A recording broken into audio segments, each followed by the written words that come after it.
Come along, pupper. It's starting to get pretty late, and everyone knows you shouldn't mine at night.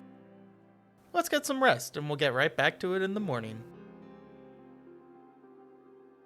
We sure do have a lot of fun adventures. I can't wait to see how many diamonds we can get tomorrow. You're my best bud, you know that? You get some good rest, and I'll see you in the morning.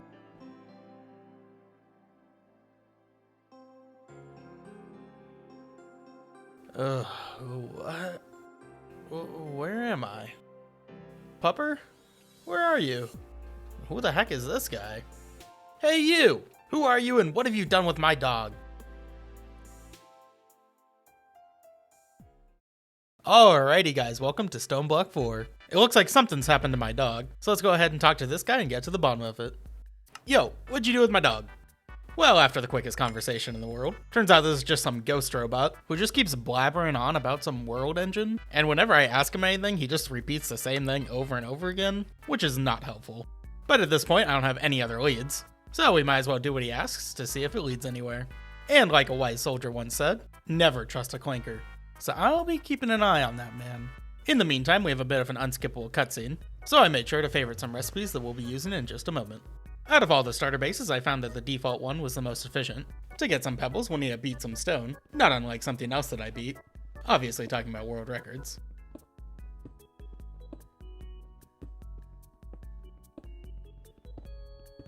After fisting the stone long and hard, we should have enough pebbles to make a crafting table. Now let's head over into that quest book, where we'll claim a quest for some events, as well as one that'll give us a couple extra pebbles. After combining those into some stone, looks like we're still just a little bit shy of the 3 sticks and 2 cobblestone that we're going to need. So let's pick up that loot from the B event, and start mining a little bit more stone. Now we can finally take all that and make a stone hammer. We can use this to quickly grab some more cobblestone, which we're going to be needing quite a bit of. With some cobblestone in hand, let's use some to craft up a crook. Then we'll place down the rest, and break it down a few times into dirt. Now we can go ahead and use that crook on the dirt, and it'll give us a bunch of saplings. Now we're going to want to grow some of these saplings, so let's make a hole in the ground, and place some dirt in the center of the room. Oak is by far the easiest one to work with, as it'll be able to grow in this small area, and it's my favorite wood type for crafting. Now that we have wood at our disposal, the first thing we're going to craft up is a crafting table on a stick. Crafting on the go is very helpful, and since this one takes up a curio slot, we can just put that anywhere in our baubles. Next we can craft up an axe, since we're going to be mining a couple of trees.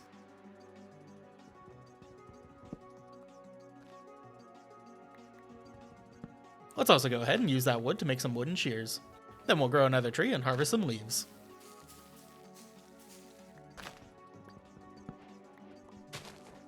Grab up a bit more cobblestone so that way we can make a furnace, which we'll plop down to start making some charcoal. While that's cooking up, let's go ahead and harvest a couple more trees. Now to use that charcoal on a campfire, which we'll place down in a corner and give it some leaves to start drying out. And then back to a little more log farming.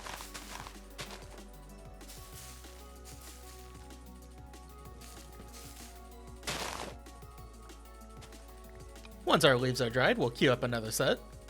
Then we'll place down those dry leaves and hit them with a crook, giving us access to straw, which we're going to go ahead and turn into some crude brushes.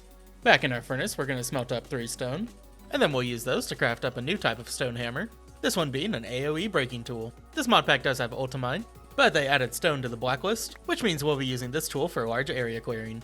We're also going to need a ton of cobblestone, so this tool is going to be perfect for the job. Once we get a bit of cobblestone, we're going to compress it down, allowing for much more efficient crushing. For now, let's just break that down into gravel, which we're going to place down on the ground. Now we can use one of those brushes from earlier, which when used on gravel will give us small pieces of iron and coal. We'll quickly compress that iron and toss it into our furnace. The drops you get from brushing are based on your excavation level. With rarer drops, the more you level up.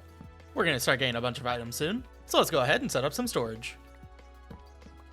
Next up on our to-do list is to clear out a large area, so let's go ahead and get that cleared out.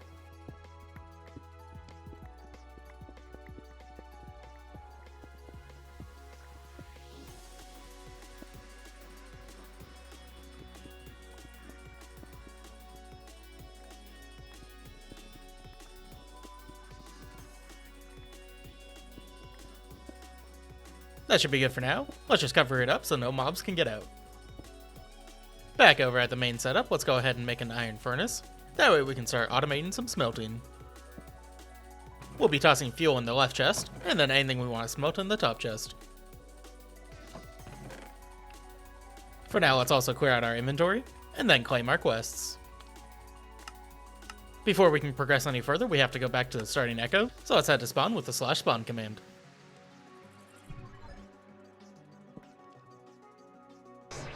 Now we'll tell this dog thief that we did what he asked, which will then unlock some items in the shop for us. Right now I'm just going to buy some food items, that way we won't go hungry. Now to fly back to the spawn portal, which will take us back to the base. Using some of that iron, I'm going to make an iron hammer, which will complete an important quest for us. So checking up on the quest in the quest book, we can see that we got an extra level in our unearthing, plus a random reward item. If you get lucky enough, some of these items can be very powerful. Fortunately for me, none of the items seem to worth resetting for, and the strategy for this run is not luck dependent, at least for the most part. But now that we have an extra level in our unearthing skills, let's start sifting a bunch of gravel. Throughout most of the early game of this run, you might see items appear in my inventory almost like I cheat them in. What I'm actually doing here is using a cool little mod, which will search nearby chests for an item that you request. Just make sure you're within 6 or 7 blocks of the chest that you're requesting, otherwise it'll be too far. We can also go ahead and place some dust as well as some sand, that way we can brush for new items. Sand is going to give us some clay as well as some copper, and then dust is going to give us redstone and gold. And remember that later levels will get even more items. So let's toss all those ores into the smelting chest, and don't worry if you put the little pebbles in, since the furnace won't be able to grab them. Let's also toss some sand in there as we're going to need some glass soon. A bit further north is a structure that we're going to need to get to, so let's go ahead and start mining towards it. Don't forget to pick up all the cobblestone on the way, as we're going to be doing lots of brushing later. If your inventory ever gets full, you can simply compress all the cobblestone. After not too long, we finally reached the structure. Luckily, this area also has some deep slate, which we're going to be using in just a little bit. The main thing we're going to want here is some amethyst crystals, and then we'll head up the stairs to steal a couple of items.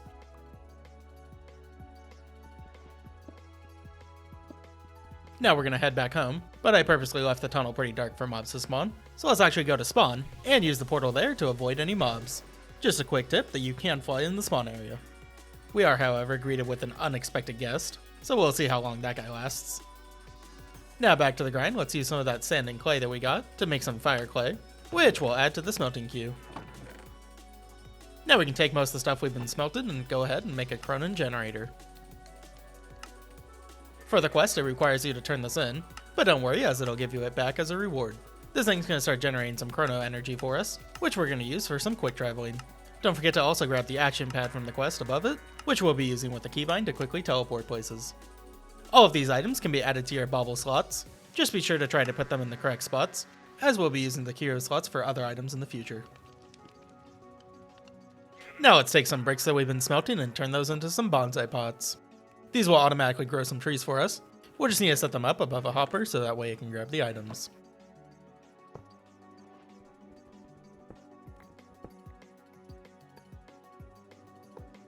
Inside the pots, we'll add some dirt.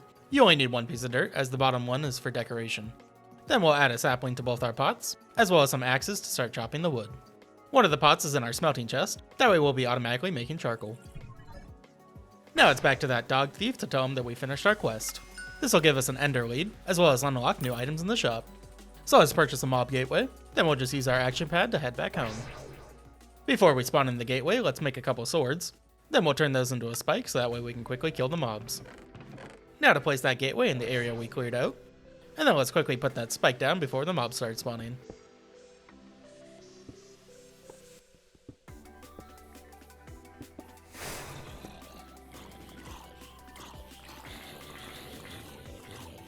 With the gateway going, it's going to give us some rotten flesh, so let's take some of that and turn it into leather on a campfire. The gateway also spawns spiders, so sometimes you gotta get them unstuck from the walls. On the map, I see a zombie villager, so let's go ahead and grab that with the ender lead we just got. We've got 2 more annoying spiders for the last wave, but once we kill those, we'll get the end of wave loot. This spawns in tons of farm animals, so let's go ahead and lock those up. And don't forget to grab that spike so all the animals don't kill themselves. With that leather, I'm going to go ahead and make a backpack, which I'll just use to store important items that I only use every once in a while. For the quest, we have to make an amethyst charm, which we're going to bring over to the world engine, along with our unwanted guest. Lots of crafts in this mod pack are locked behind progression, which we'll mainly progress by upgrading our world engine. For now, it doesn't require any inputs like energy, so we can freely craft up an echo encoder. Back at our base, we're going to claim a quest for a compass that points to the healing spring, and whenever we're close enough to the healing spring, we can use this compass to quickly teleport to it. The healing spring will cure zombie villagers for us, so let's get that guy going and break down a couple more blocks in the meantime.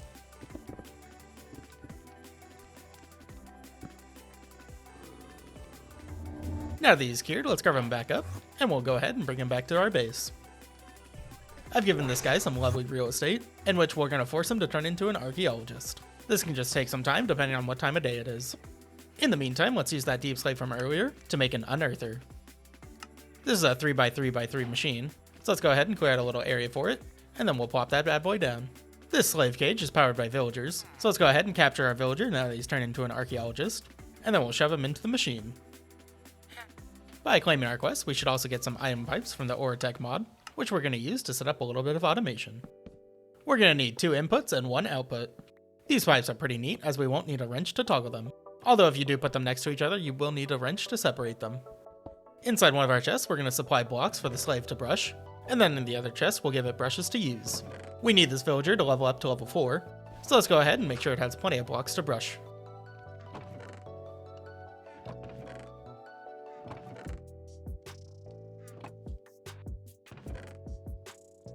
Once it reaches level 4, we'll need it to brush some dirt for us, so we'll place some dirt in there around where we expect it to finish its leveling.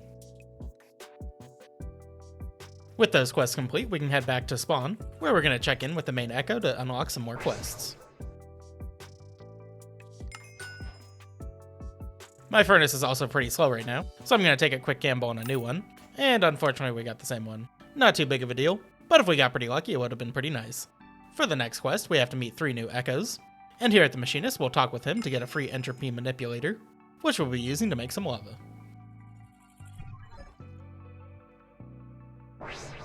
Next up, let's sort out some power generation. There's not a lot of very strong options in the early game for this mod pack, so I found the best one is going to be these heat generators. These will passively generate power for each side connected to lava, which we can easily make plenty of with our entropy manipulator. Just note that there's only one side the power comes out of, so we'll keep them all facing the same way. So now that we have some power generation going, let's craft up some metallurgic infusers, which we're going to be using to make some steel. Since steel is a 2-part craft, let's just make sure they're connected together, then we'll add in the recipe. So while we let that craft for a moment, let's use some of those fire bricks from earlier to start making some pieces of a productive metalworks foundry. Now we'll just clear out a little bit of space and plop it down.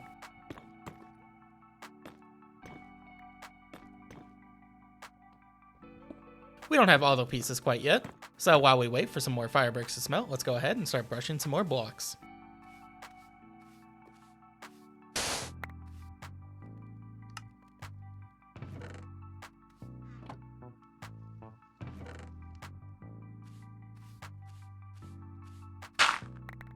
After a little bit, we can make some liquid heating coils, which we'll place at the bottom of the foundry. With those final pieces in place, our foundry is now up and running. We'll just want to first add some lava to the tank.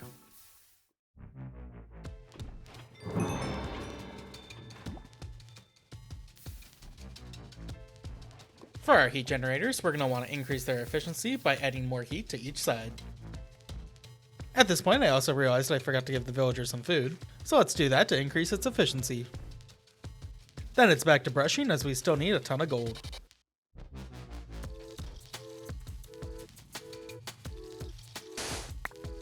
I'm going to keep adding some steel into our smeltery, since unfortunately I can't make steel in the smeltery in this version. Luckily they quickly fixed that in a later version. Using that gold I've been getting, let's go ahead and upgrade our furnace into diamond tier, since our current furnace is not quite cutting it.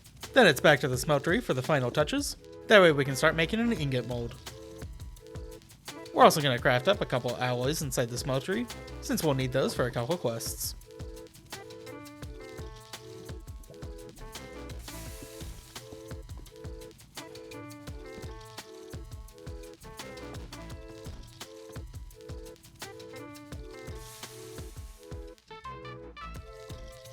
Some of these alloys we want to be plates, so let's go ahead and switch out that ingot mold and start making a plate mold.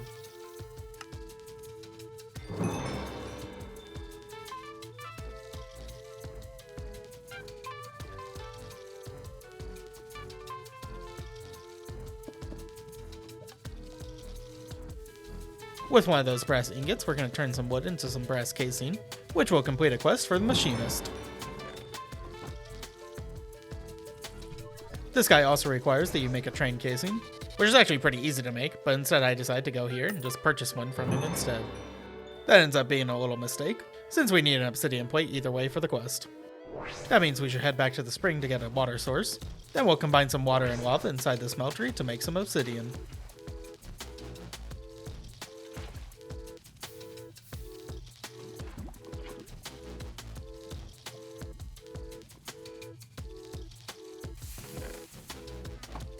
Now that we have an obsidian plate, we can finally go back to the Echo and turn in our quest to unlock some new shop items. This guy has a ton of stuff that we're going to want to buy. We're going to get some upgrades for our mechanism machines, an impact core that'll let us make a better hammer soon, as well as a basic energy cube that we're going to be using to power our world engine. For now, I'm going to go ahead and split up those upgrades between my two infusers, and then start having them make a bunch of steel for me. Let's also go ahead and move them out of the lava since we can make some energy cables now.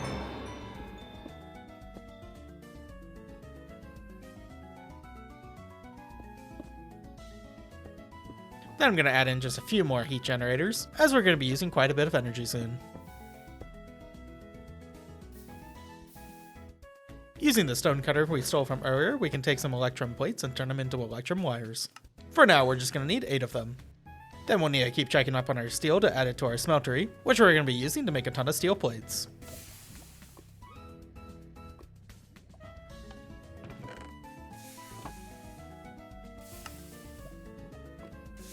The mechanism cables can also be lava logged, so let's do that to squeeze out even more power from our heat generators.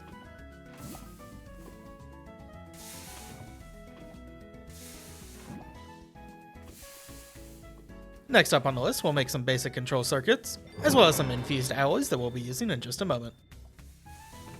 The end of the quest also requires a couple dielectric casings, so let's go ahead and craft up 4 of those.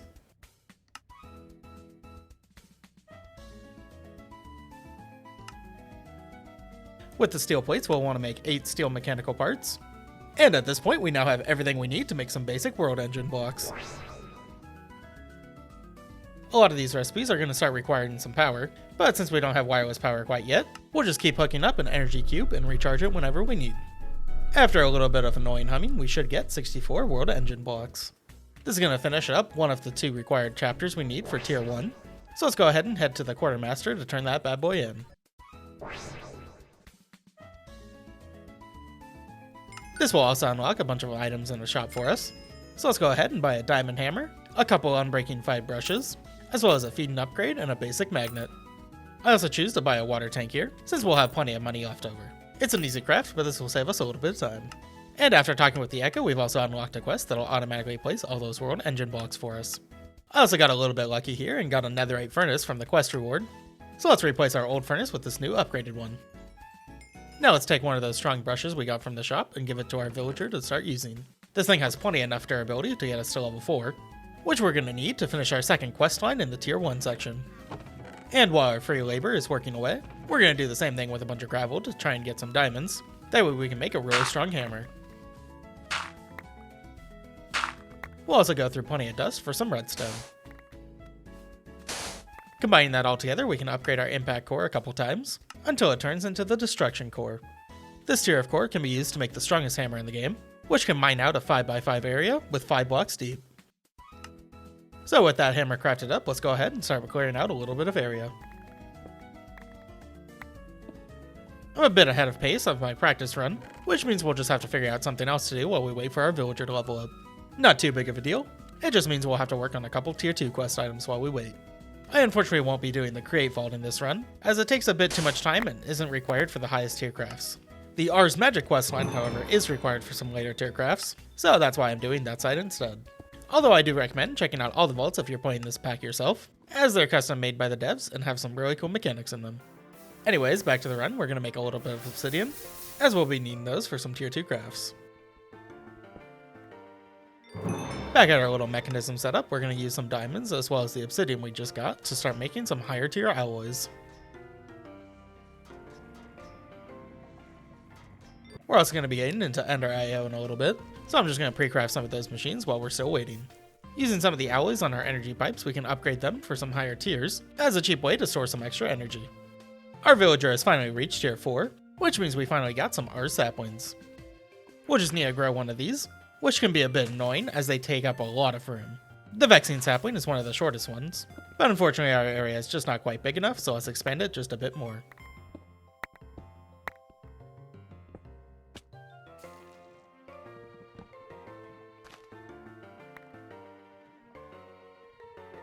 Now to use a couple of those archwood planks to make some Ars Nouveau items. First up, we're going to need a couple source gems, which we can quickly craft up in an imbuement chamber with some amethyst blocks. Let's try to be as efficient as possible and make an alloy smelter while we wait for those source gems to craft up. And the only thing we can really do with this right now is to make some dark steel, which we'll be using later. For now, we're just going to give it a basic capacitor to get it running. Some reinforced glass is also going to be needed for our tier 2 quest, so we'll craft that up and then head back to the smeltery to start making some more alloys.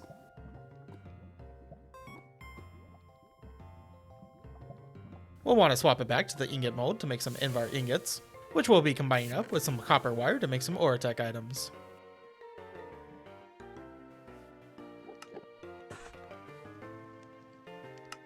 Our source gems have finally finished up, so let's use those to craft up the last few items we'll need for the tier 1 quest line. Back to the Magician Echo, we can turn in that quest, and for our final task we'll make a Dominion wand inside the world engine. Then to just turn that back into the Magician. And with the shop upgrade, let's go ahead and purchase a teleporter and some soul stones. Now it's time to visit that Canine Crook again, where we're going to unlock our next tier of quests. This will also unlock some teleporter shards that we can purchase, which we'll be using to fast travel to different layers of the world. For now, I'll just keep them in my backpack for quick access. Then we're off to meet the 3 new Echoes.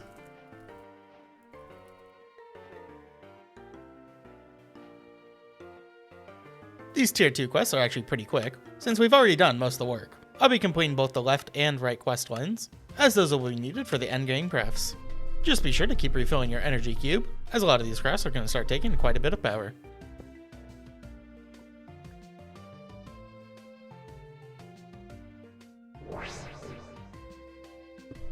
After crafting up a superheated element inside the world machine, we'll be able to craft up a resistive heater, the last item that you'll need for this questline. Now it's time to rush into the next questline. In our quest book, we're going to want to claim that compass that leads to the portal vault. Then we'll grab the deep slate shard for the direction that it's pointing in. Once we arrive, we're going to want to check our compass to see how far away we are, and then it's time to mine in the direction of the vault until we're close enough to teleport to it. This is by far one of the most annoying parts of this pack, but fortunately the compasses make it a little more bearable. So let's just spam the compass until it freezes our game, at which point we'll know that we're close enough, since the game is loading in all the chunks for the vault.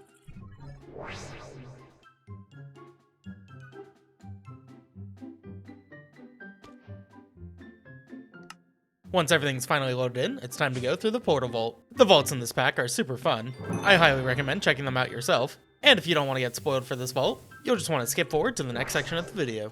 With that said, here's all of the portal vault.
was a triumph.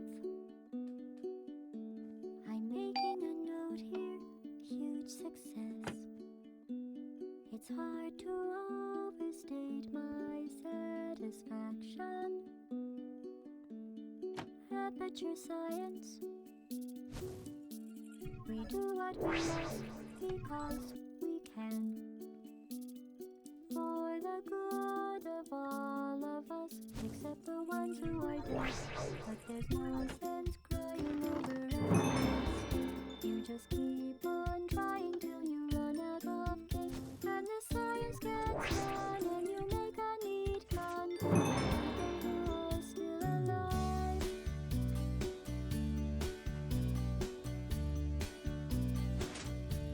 I'm not even angry. I'm being so sincere right now. Even though you broke my heart and killed me and tore me to pieces, and threw every piece into a fire. As they burned, it hurt because I was so happy for you. All these points of data make a beautiful line, and we're out of data, we're releasing on time. So I'm glad I got burned. Think of all the things we learned for the people who are still alive.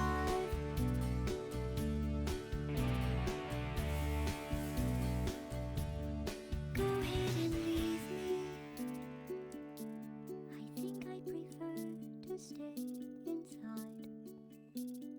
Maybe you'll find someone else to help you. Maybe Black Mesa.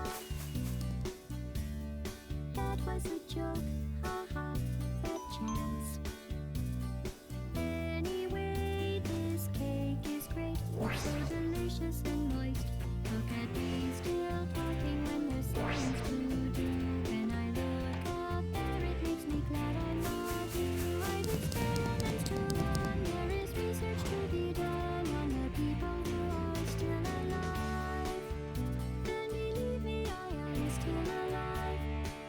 I'm doing science and I'm still alive. I feel fantastic and I'm still alive. While you're dying, I'll be still alive. And when you're dead, I will be still alive. Still alive. Still alive. The cake! I made it. No. No. Oh well. We unfortunately did not get the cake, but we did get this Chronoton star that we'll use to finish the quest line. We'll just toss in our world machine with a couple items to get some Chronoton glass. Don't forget to grab the depleted star, as we'll be needing that later down the line. Now it's off to spawn to turn in all our quests.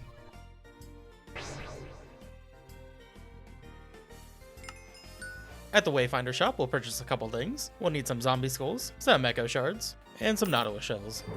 Now we're off to the Fabricator to turn in his quests. And from his shop, we're going to buy 2 sets of advanced electronic components, as well as a cardboard box and an infinity cobblestone cell. Then another quick chat with the Doggo Diddler to unlock the next set of echoes. Here at the Catalyst, we're going to purchase some phantom membranes, along with an infinity water cell. Then heading over to the Infernal, we're going to purchase some wither skeleton skulls. And finally, we'll have a chat with the Lightbender, where we're going to buy some night vision goggles and an ultimate pipe upgrade. Just remember that you'll need to activate the artifacts, which we can quickly do by spending experience. Now that we're finally in the Tier 3 questline, I'm going to take a little bit of a break, as we finally unlocked a core aspect of this mod pack. But to get there, we're going to first burn some Demon Dream fruit, allowing us to make some occultism crafts. And then remember that you forgot to add in your Chronoton glass, so let's go ahead and do that real quick.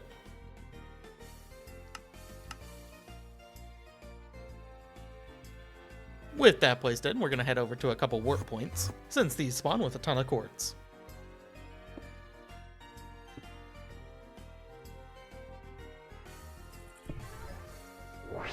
Now to get that quartz into normal form, we're going to have to make a chisel, which we're going to ironically use to chisel these quartz into their non-chiseled variety, giving us access to tons of quartz. Then we're just going to combine that with cobblestone to make diorite, which we can toss into that occultism fire to make some other rock. By brushing some other rock, we can get some replication ore, which we're now able to get since we unlocked level 5 unearthing skills. A little weird that it gives you level 4 and 5 basically at the same time, but I'm not complaining. We'll need to get about 75 ingots worth, which is about 10 stacks of other stone.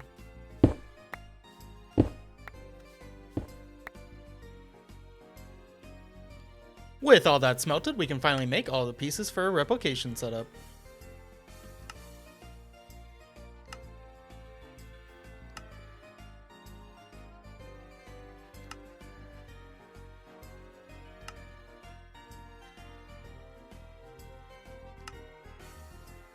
And for our first 2 replicators, we'll have to head over to the world engine.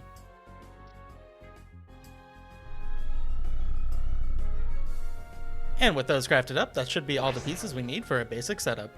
All the machines will need to be connected to a matter pipe, as well as connected to some power. Well, kind of. The mod states that these matter pipes can transfer power through them, which to be fair, it does, but also doesn't? This is a pretty new mod, so I'm not sure if it's a bug or just an issue with me. So I go ahead and test it by just connecting power to the matter cables, and then connecting up all our machines.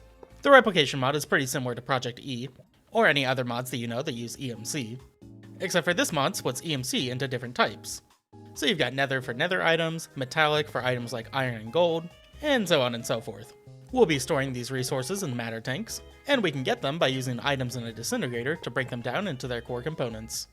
Pressing shift while hovering over an item will tell you what it's made out of, but do note that if it doesn't tell you what it's made out of, that means it's not replicatable. Although a cool system in theory, we're going to need a way to maximize its potential. If we just feed it infinite cobblestone, we can only make infinite cobblestone. But luckily in this pack, there's an easy way to make tons of different matter. End up grabbing some blaze powder from brushing netherrack. Then I'm going to head over to a nearby nether dungeon, which just so happened to be connected to an ancient city that I'll need later. So let's just slowly make our way down there, and we don't have to worry about fall damage thanks to the free runners we got in the portal vault. Here in the dungeon, we just need to grab 2 things. First up, some soul sand or soul soil. Either works as we can convert between the 2. And then we'll need to grab some nether wart, which we can just get from the blocks. Using all these items, we can craft up all the pieces for a philosopher's stone. Black dye can easily be made by crushing down some coal, which you can also do on a cutting board. Then after making the black powder, we'll brush through some soul sand for some glowstone. And then last of all, we'll need to do 1 craft inside the world machine.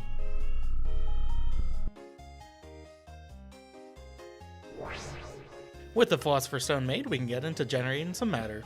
We'll be upgrading our chemical block into a Turnus fuel in a little bit. So with that crafted up for later, I'm going to make a ton of wooden basins, basically just as a way to compress the wood, since I'll be breaking it down into matter, and less breakdowns means less energy used. Anyways, I've made a budding Certus quartz block, which I'll be using in just a little bit. In the meantime, I'm going to teach the replication setup how to make a bunch of different items, very similar to Project E's transmutation table, except for here it consumes the item rather than giving you the value as well. I'm now going to need a bunch of nether matter, and the easiest way to do that is just to add some compressed netherrack. Although this is the point where I find that energy is not being transferred, at least not to the disintegrator, which is a little weird. I definitely have power connected, so I'm not quite sure what the issue is. Not the biggest problem, I guess. That just means we'll have to connect up the cables manually. It might just be the disintegrator that's the issue, as the identification chamber is getting power without being connected to a cable. So that's, interesting. Also a quick note that by putting the chip storage on top of the identification chamber, anything that you analyze will get automatically stored in chips above it, so no need to have chips inside your analyzer. A fun little trick is that emeralds are the same replication value as diamonds, but we can manually turn emeralds into diamonds using a philosopher's stone. You could technically abuse this to get infinite diamonds and stuff, but honestly the effort is not really that worth it, since we'll be getting plenty of all the matter types pretty soon here. The terminal here will show you how many of each item you can make, and also allows you to request them from the replicators. Throughout this run, I'll be basically crafting up a bunch of different items, and then training them inside the replication setup. That way I can mass produce them whenever I need. So after requesting up a few items, we're going to toss them into the world machine, allowing us to craft up some Project E energy collectors.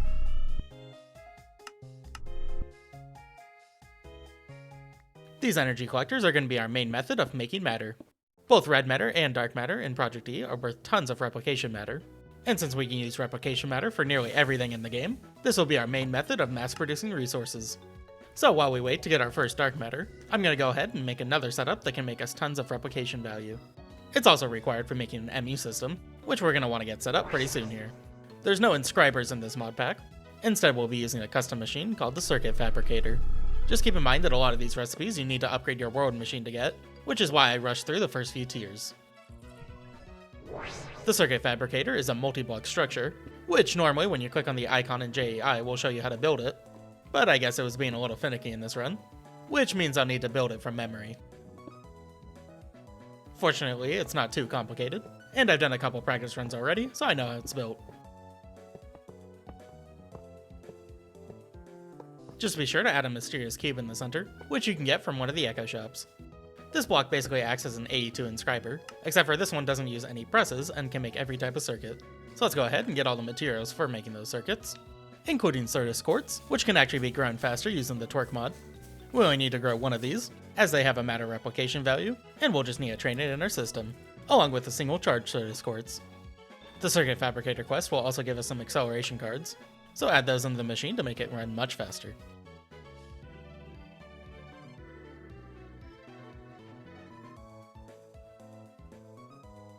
Before we can add a bunch of items to our system, we're going to need a couple more memory chips. So let's check on our EMC values, as we're going to need a bit more matter. Just be sure to keep at least one fuel in there, that way it can keep creating more. Then we'll turn our excess fuel into dark matter, which we can disintegrate for tons of matter value. Now we can make tons of memory chips, allowing us to add tons of items into our network. We'll want tons of replicators to increase its crafting speed, and luckily these have a matter value, so we don't need to make them in the world engine. Then we'll want to basically add anything that has a replication value, including the circuits we just made. Be sure to add lots of matter tanks, as by the end of the game we're going to be storing millions of each matter. Let's also be sure to add a ton of items that we bought from the shop that can also be replicated. Using a Philosopher's Stone with some iron we can make some ender pearls, which will turn into an Eye of Ender, and then into a temporal pouch.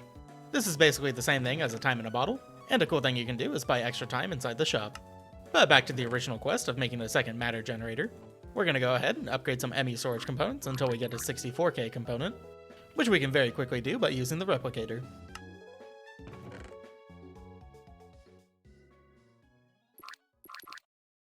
Now that we've finally made a 64K storage component, we'll teach it to our system and then make a matter condenser.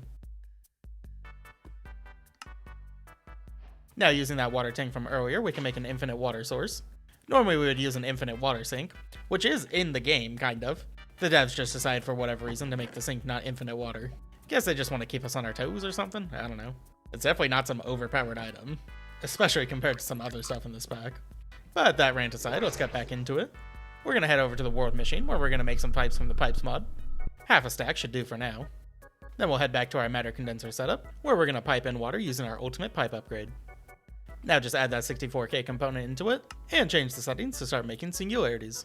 The AE2 singularities are very similar to dark matter, they're just missing two of the replicator matter types. Future me here. Apparently they removed the replicator values for singularities, so if you're playing in a newer version, just ignore that part. And if you ever play this mod pack yourself and there's some item that I replicate that you can't, you can probably safely assume that they changed it in some random patch. I try to keep up with the patch notes, but sometimes they're pretty obscure. But while I'm on a tangent about patches, there is one that I really want to complain about. For whatever reason, they decided it was just okay to add in the feature where you can turn coal blocks into Eternus fuel blocks. For free, I might add. Like, there's this entire progression system of going from Mark 1 to Mark 3 energy collectors, whose main purpose is to make this Eternus fuel. But nah, let's just make coal blocks equal to an Eternus fuel block, because that makes sense. I don't know, this has been in the game for a few patches now, and I haven't seen a single person talking about how broken this is. So if you want infinite matter without needing energy collectors, go ahead and just make a couple coal blocks. So anyways, that's my little tangent. Back to peasant me using energy collectors like a noob. Since we can only make Mark 1 energy collectors at the moment, we'll need to place down quite a few of them in order to keep up with our matter needs. Back to the Ender IO machines I was making earlier, we can finally go ahead and craft what I was wanting. We'll just need to make a slice and splice, that'll be used to make a Z logic controller, and then we can finally make a soul binder, that we're going to be using to craft a staff of traveling. Before we can do that, we're going to need to grab an Enderman, so let's head out to one of the end outposts, and dig out in any random direction until we get some Endermen spawning.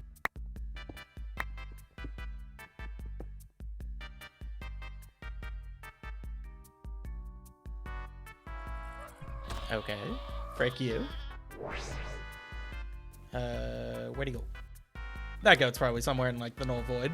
But it's no matter, as we can finally make the last piece of our Staff of Traveling. We have one more vault to visit before we can actually make our ME system, and because we're speedrunning the game, I'm going to be using the Staff of Traveling to cheese all these vaults. We'll just want to power it up real quick in an energy cube. Before I go venturing out, there's one more thing I want to do. I'm going to want to buy some Silk Touch from the machinist, and then I'm going to head back to the ancient city to grab a couple things. I'm going to want to Silk Touch up some Skulk, which we don't need much of, as we can duplicate that. Then I'll grab a Shrieker and a cardboard box for later, and then we'll just have to hunt around until we can find a Skulk Catalyst.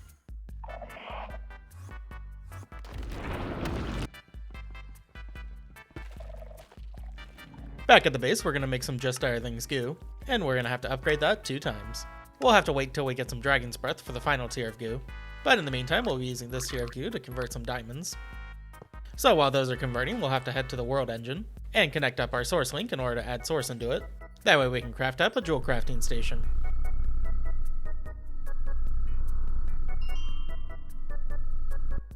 Now all we need to do is combine our newly created Celeste Gem with an Iron Ingot, and we'll get a ring that'll give us infinite creative flight.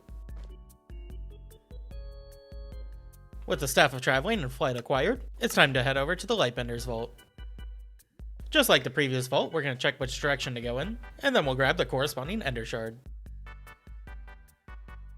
This one ends up being really close to the teleport spot, so we'll just need to break a couple blocks in order to get close enough. The Lightbender Vault is basically one large maze, but this is a speedrun and we don't have time for that. Using the Staff of Traveling, we can teleport between walls, making this maze a walk in the park. The mod pack contains a cool minigame for unlocking chests, which you can bypass with a lockpick that I forgot to put in my backpack. Oh well, I'm just going to quickly fail the minigame, since we don't really need any of the extra loot that you would get for doing it correctly. Now for just a quick chat with the Lightbender, so that way we can auto-place those blocks inside the World Engine.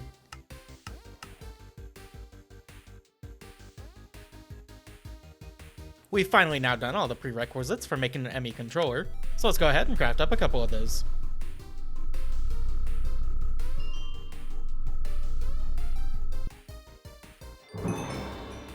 The mod pack does increase the channel limit for the ME system, but I'm still going to place down a couple ME controllers just in case. Then we'll just need to place down the final touches for the storage system. In other mod packs, I like to connect up a sophisticated storage network, but since those are gated in this mod pack, I decided to just go with some digital storage. We'll just teach our fabricator how to make some 64K storage cells, and then queue up a ton of those.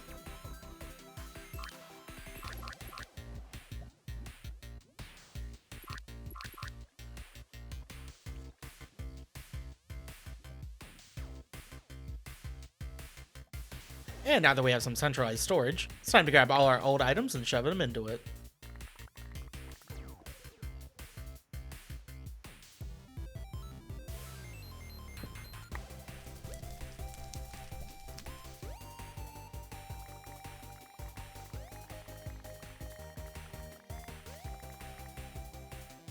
I'm now going to want to make some wireless terminals, so let's craft up and combine a crafting, pattern encoding, and pattern access terminal.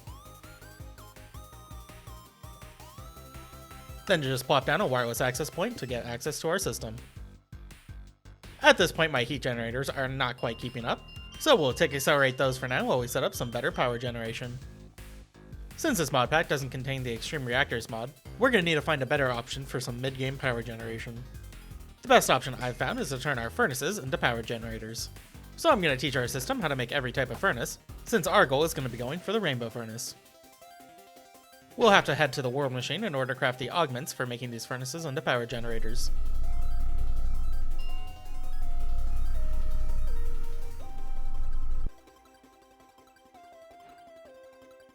Since I'm already running out of power, I'm just going to set up 2 netherite furnaces to generate power for us, while we go ahead with the rest of the setup in the meantime.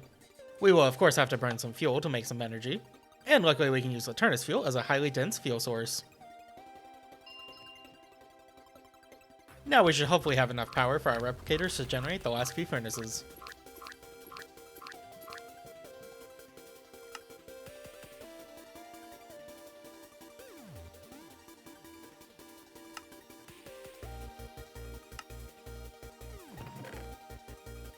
Now that we have a rainbow furnace crafted up, we'll just have to fuel up every other type of furnace at the same time in order for this furnace to generate tons of power for us. The majority of our power generation is going to be coming from the Rainbow Furnace, so I'm going to add some efficiency upgrades into these furnaces so that they can use more fuel for longer. Luckily, the mod also has an item that we can use to quickly change all the settings in each furnace. And the pipe that connects all these furnaces has an upgrade in it. That way we can set it to round robin, which will distribute items evenly throughout all the furnaces. The Rainbow Furnace itself doesn't need any fuel, but does need to have the generator augment. You can tell it's working if it's making its little particles. Now that we finally have a decent source of power, we can make the AE2 bridge for the replication mod, which will allow us to craft items inside the replication setup straight from our AE2 network. Just note that this thing uses 1000 RF a tick, so you definitely want to have some kind of power generation set up already. But in order to use it, we'll have to set up some auto-crafting computers, which we can easily give large amounts of storage from our replication mod. As we progress through the mod pack, we're going to be using tons of matter, so instead of just dark matter, we'll upgrade it to red matter, which converts into 4 times as much replication matter. Someone count how many times I say matter in this video. Anyways, we can also increase the speed of these replicators, simply by right-clicking them with some add-ons. We'll also add some levers into them. Just note that these levers are only made in the replication chamber, and you unlock it by tossing a recipe page into the identification chamber. Now to repeat the same process with Cirrus Quartz with an Endro Crystal, which is pretty nice since Endro Crystals can be pretty annoying. Anyways, we'll be using those to make some Endro Ingots, by tossing them in some water with some Lapis and Gold. Now to prepare an area so that way we can set up a bunch of machines for auto-crafting.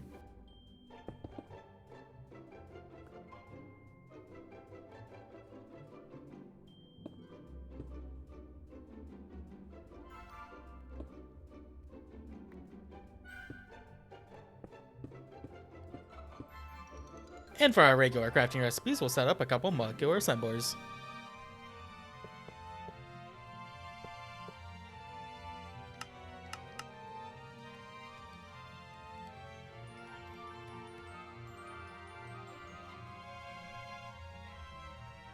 Now to finally use those Endro ingots to make a crystal assembler, which we can use to make some extended pattern providers, as well as some wireless network connectors. Next up on our quest, we're going to need some quantum rings, as well as some quantum chambers, both of which can be replicated. Now we're going to finally want to set up those wireless connectors, which we can only make so many for now, as we're not quite yet able to autocraft Endro-infused ingots, since the reaction chamber requires some more quests. Could I have manually made some? Sure. Would I want to? Nah. For now, we only really need to set up one wireless connector. That way we can set up auto-crafting inside the world engine. Using those quantum pieces from earlier, I'm going to make 2 quantum rings. One that we'll use for now, and another one that we'll use later down the line. These quantum rings work by connecting entangled singularities, which we can get by blowing up regular singularities with ender pearls. Each one will blow up into a pair, where we'll put one part of the pair inside the quantum chamber, and the other part of the pair inside a quantum card. This will give us wireless access to our system from anywhere in the world. You could make a dimension card, but I have to make one of these rings anyways, so I might as well make an extra one. Back to the auto-crafting on the world engine, we're going to set it to blocking mode. That way it only pushes one recipe at a time. And then we'll have to tell the world engine to output all of its items into the above inventory. For whatever reason, you have to set each slot individually, which makes me wonder if there's some crazy automation that you can do with this. I don't know, I can't see it being anything other than annoying. Besides auto-crafting, the world engine is also going to need some heat, so we'll add that resistive heater that we made a while ago, and connect it up to some power. Just set the resistive heater to like 5000 RF a tick, and make sure the world engine is accepting heat from that direction.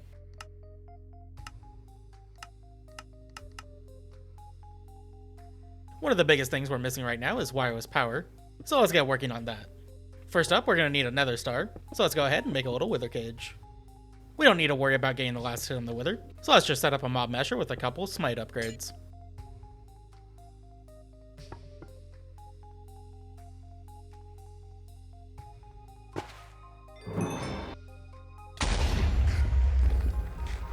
Now just add that nether star into our replication system, and we don't have to worry about killing a wither ever again. I did forget to talk with the lightbender to finish this quest line, so let's do that so that way we can automatically place in our world engine upgrade. In order to unlock the crafting for wireless networks, we're going to need to create a nitro level ender cell. Luckily that's not too bad, as all we need to do is set up a little power auto crafting, toss in those recipes into the pattern provider, and then give it a couple energizing rods. Luckily we can just straight up buy some from the fabricator.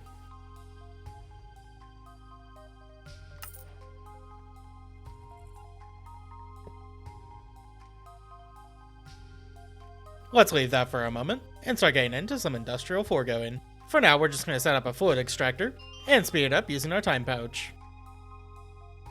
Mob Grinding Utilities has a pretty cheap storage tank for liquids, so I'll craft up one of those for storing latex. We're also going to need some storage buses soon, which do need to be crafted inside the world engine, but we can just simply add our pattern through the pattern access terminal, allowing us to instantly request them. We only need enough latex for a single plastic sheet, as those have a replication value. Now we'll just connect that latex to the storage network, that way we can start using it in crafting recipes. Speaking of which, let's craft up that dissolution chamber, and add it to our auto crafting setup. The ender cell is finally crafted up, which means we gotta head over to the catalyst to turn on his quest. That also means we can buy some nitro energizing rods, since we'll be doing some more power crafting later, and then any data model will do. Let's also go ahead and upgrade the world engine by adding the ender cell. With that in place, we can finally get into Flux networks. So let's craft up a Flux controller for wireless connection, and then Flux plugs and Flux points for transferring power, both of which can be made in the replicator.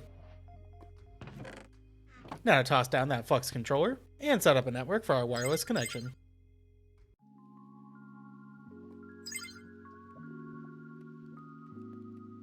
If you have the levers placed inside the replicators, there'll be a menu at the bottom that you can change the speed they replicate at. The lowest you can go is to 20%, but I find it faster just to delete to 10% and let it automatically fix itself to 20. Anyways, we have wireless Flux networks now, so let's set up a Flux plug where all our power is being generated, and then we'll connect back up to our network using a Flux point. In just a moment, I'll be setting up some power storage, so I'll be setting up a second network for inputs. And just for the moment, we'll set the output network back to the input network, that way we have power actually running through this stuff. For power storage, we're going to be using applied flux, which means we're going to need some slime balls. I'm eventually going to need to set up a farm anyways, so let's go ahead and set up that area now since we need a little bit of wheat.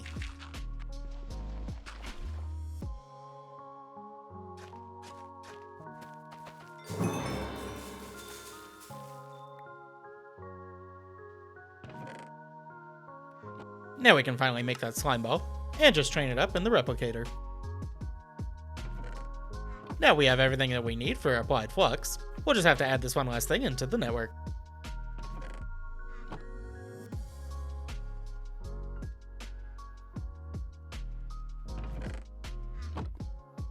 With our energy storage just about set up, we'll need to switch back our networks with all the power that we're generating going into the system. Then we'll set up another flux plug for the other network, that way it can pull out energy to power our machines. If you try to do it with one network, it'll just connect everything together, and it won't end up storing any power inside the system. So now let's actually switch that output back to the correct channel.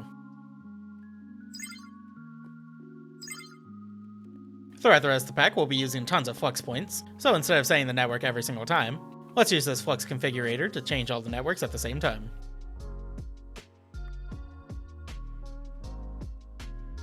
Back to the nether dungeon that we found earlier, we're going to need to pick up a spawner, any type will do, and then we'll bring it back to our base where we'll set up a mob slaughter factory. This will start generating pink slime for us, which we're going to need for some upgraded machines. Let's just make sure the spawner is running at max speed by giving it tons of sugar and clocks.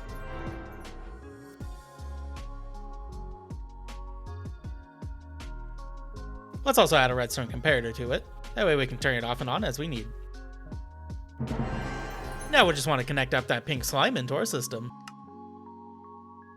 I make a little mistake here and go for a stasis chamber, which I will need eventually, so it doesn't matter. But first we'll need to make some gas tiers. So to do that, we're going to first need to get into the cognition mod. This mod requires experience to be used for crafting items, which means we'll need to connect up an experience obelisk.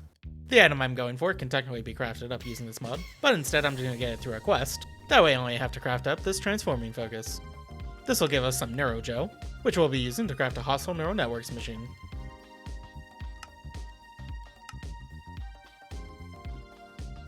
I'm also going to use this machine to make some budding amethyst, which we'll be using once we get into Oratech. My craft inside the world engine seems to be stalled, so let's go ahead and check out what the issue is. It seems to be out of power, which makes sense since I forgot to connect it up to the wireless network.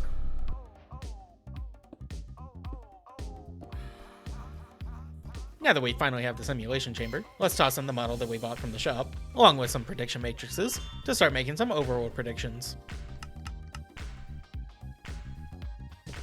I'll then convert those overworld predictions into a nether prediction, that way we can make some gas tiers. Then we'll just add them to our replication network. Since I don't need the stasis chamber right now, I'm instead going to make a Mighty Ender Chicken Egg. This is an item that's going to spawn a boss for us. We'll want to spawn the boss twice, so I'm just going to add it to the network. Heading back into the quest tab, we're now going to claim the compasses for the boss's vault, and then we're going to head to the north one.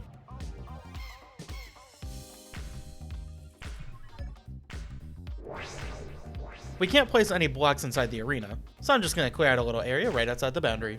And in this little area, I'm going to set up a crusher with a range add-on so that way it can kill the boss as soon as it spawns in. If you're doing this boss fight normally, it'll spawn in with a shield that you have to break with a chicken stick, and then you can damage it normally. But this is a speedrun, so not good. Anyways, this boss will end up dropping a dragon egg, which is the only way to get one, since in this mod pack there's not really an end dimension. We're going to be needing to duplicate these dragon eggs, which means we're going to need an extractor. So let's convert some skystone into kivy, that way we can craft some. In this little corner, I'm going to be setting up a dynamic tank, which is a multi-block structure that I can use to hold a bunch of liquid. The reason I'm making this is because we're going to need tons of liquid Fortron, which is basically just liquid energy that we can make by powering this device. Just be sure to change the redstone value, as it defaults to off. Now that we have some liquid Fortron, we can use that to make some Fortron ingots, which are needed for crafting the extractor.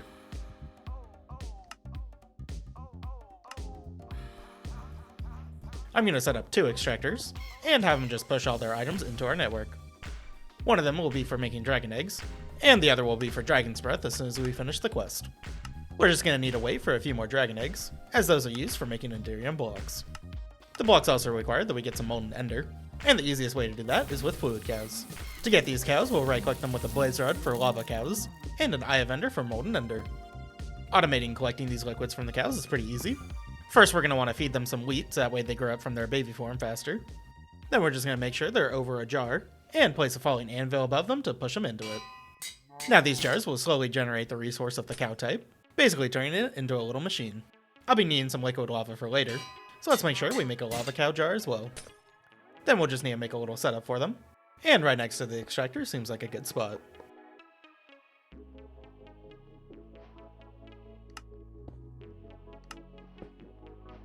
With those in place, I crafted up the Enderium blocks, and I'm now going to head back to the Echo to turn in the quest.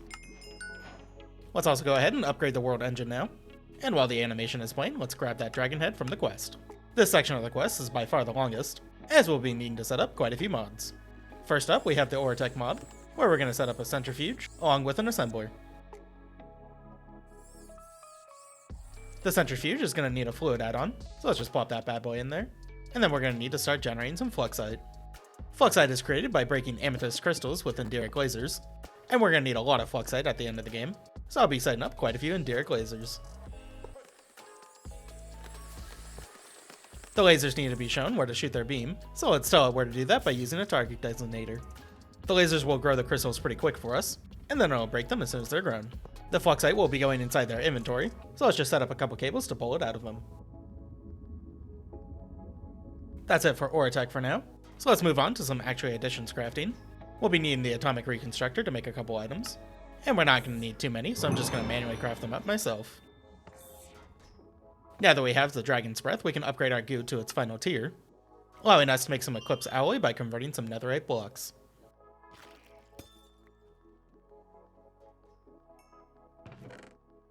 I'm then going to use that Eclipse Alloy to make an Eclipse Alloy Paxel, which for now will just be an upgrade to my axe, but later down the line will be very helpful. Back to Actual Additions, we're going to need to do a setup for empowering items, which can be a little annoying. You can use routers for this to make it look a lot cleaner, but I've got pipes, so I'm going to use the pipes.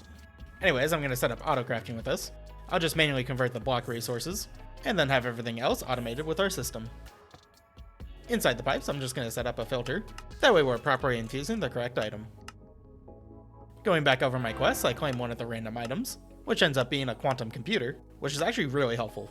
Let's replace all the computers that we have set up now, since this one by far is much stronger and can handle multiple requests. We're almost done with the quest line now. Let's just speed up our assembler that's making some flux gates, which will be the last item before we can get the next tier of world engine blocks. With the big quest line done, let's head back to the Echoes to turning the quest to the Catalyst. This also means we gotta go back to the Pup Pincher to talk to him one more time to unlock a couple more Echoes. The Ancient Echo and Twilight Echo are right next to each other, and we're not gonna need to purchase anything from them for a little bit. Then it's over to the Wormwright, who we don't need to purchase anything from either. The Wormwright's questline is pretty easy. We'll just have to craft up a couple items that we can already make. Turning in this quest will unlock a few more items in the shop, of which I'm going to be purchasing 2 efficiency add-ons from the Orotech mod. We'll be using those later, but for now let's turn in the items to upgrade the world engine another time. Back into the Orotech mod, we're going to want to set up an atomic forge, and this machine is powered with enderic lasers, so let's set up a couple of those to make sure it crafts pretty quick. With that set up, we'll place in a bunch of recipes that we'll need for making Promethium. Promethium is also going to need a quantum processor, so let's set up a reaction chamber that'll allow us to make quantum ingots. And by the power of ADHD, I compel you to forget what you were doing and move on to something else. This is actually fine, as I don't need to make Promethium for a little bit, and instead I'm going to go ahead and craft up a red guitar. To make this weapon, you're going to need to upgrade a couple templates, which will end up costing quite a bit of red and dark matter.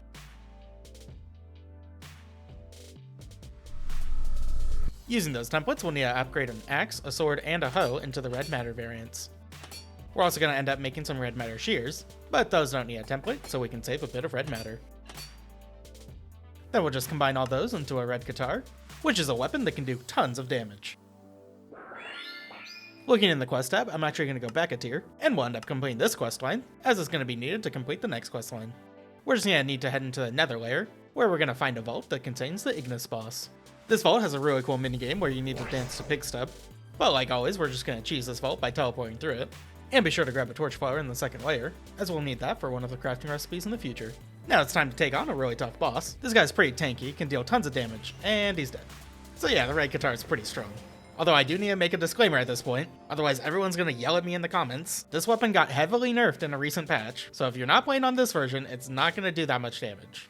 I don't even consider this abusing a bug, as you can also just use a crusher from Industrial Foregoing to instantly kill these bosses, just like I did with the chicken jockey boss. I can almost guarantee someone's still gonna comment on it, so if you see one, just send them this timestamp.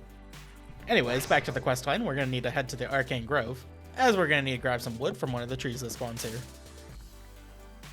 We'll then use those logs along with the soul stones that we bought from the shop earlier to make an altar, and place one pedestal next to it for some crafts. This mod is pretty cool, as we'll need to grab some spirits from mobs using a scythe.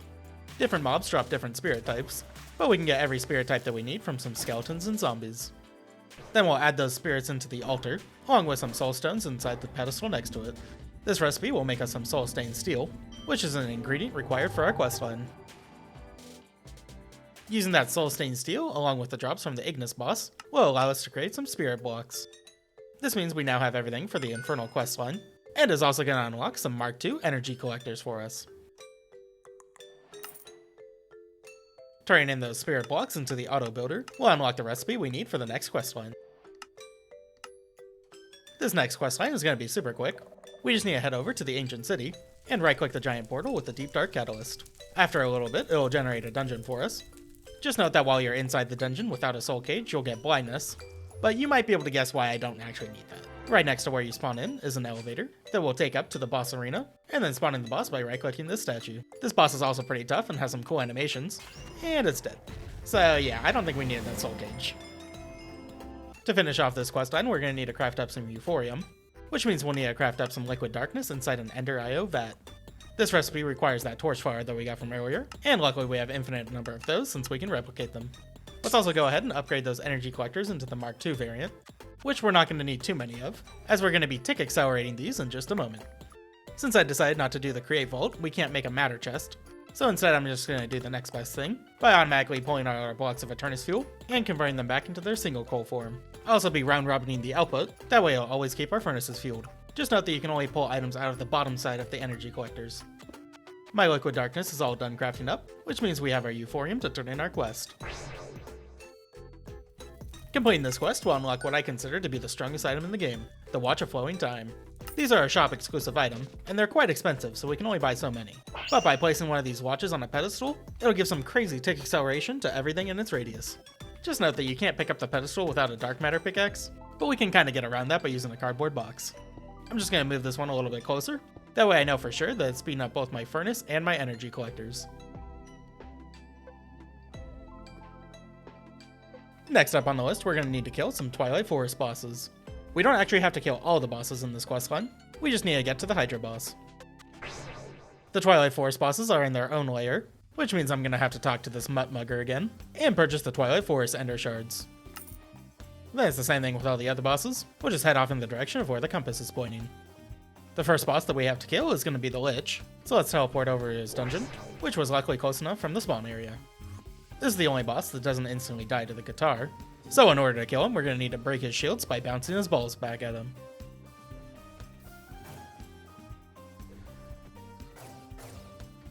Once all his shields are down, we can then proceed to delete this man from existence. In order to complete the quest, we'll need to grab its trophy, and then we'll get a compass to the next vault. Unfortunately, the Twilight layer is very large, which means we're going to have to spend quite a bit of time digging through the walls.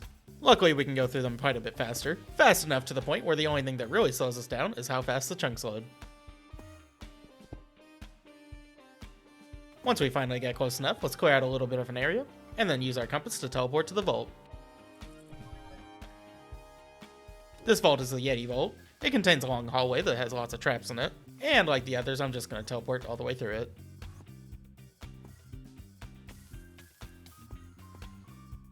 Unlike the Lich, this guy drops like a sack of potatoes. Then we just gotta grab his trophy so that way we can head over to the Hydro layer. One really annoying thing is that sometimes when you use the compass, it fails to be able to create a teleport for you, which means we'll have to manually make our way to the vault. Which is extra annoying because part of the vault is unbreakable. Luckily we can just teleport into the vault with the Staff of Traveling, but if you aren't using this cheese then that's just extra annoying to find the entrance. We'll just skip by the cool little puzzle, and then it's time to fight the Hydra? For some reason the Twilight Forest Hydra boss doesn't actually spawn here, and instead you have to kill these 3 little minion guys. There's probably some issue when they were developing this mod pack, and the Twilight Forest mod is very old, so I don't blame them one bit if they don't want to spend hundreds of hours trying to fix this. Anyways, that's the final boss that we're going to have to do for Twilight Forest, since we're going to need that Hydra blood for one of the future crafts. Now we can finally use those gas tiers for making that stasis chamber, which we're going to be using for some Wither and Warden milking. We'll just need to place a laser drill into a fluid laser base, and then summon in the Wither. To get ether gas, we're going to need a purple laser lens, and we'll connect that up to our system for auto crafting. After speeding it up for a little bit, we should be able to make a soul laser base, which is required for milking souls out of a warden.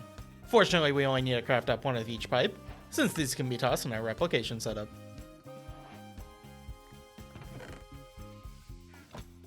Now just take that shrieker that we got from earlier and use it to summon a warden.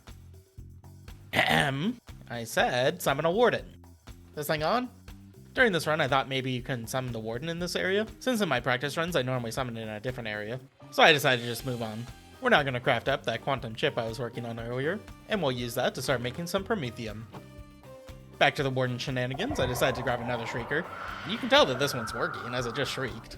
So I'm just going to stick around for just a quick minute, and kill a couple wardens as I'll need some tendrils later.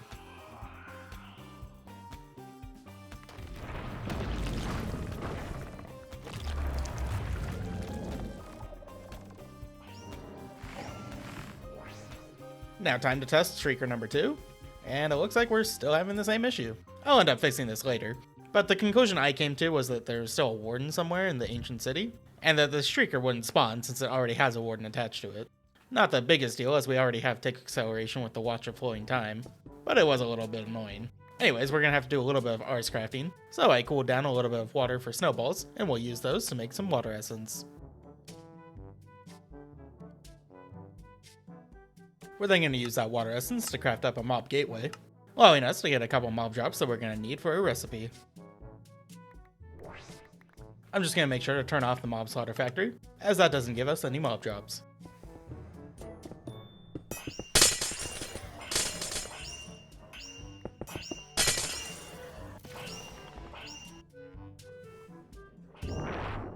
Killing the final boss will give us everything we need to make the Abyssal Sacrifice.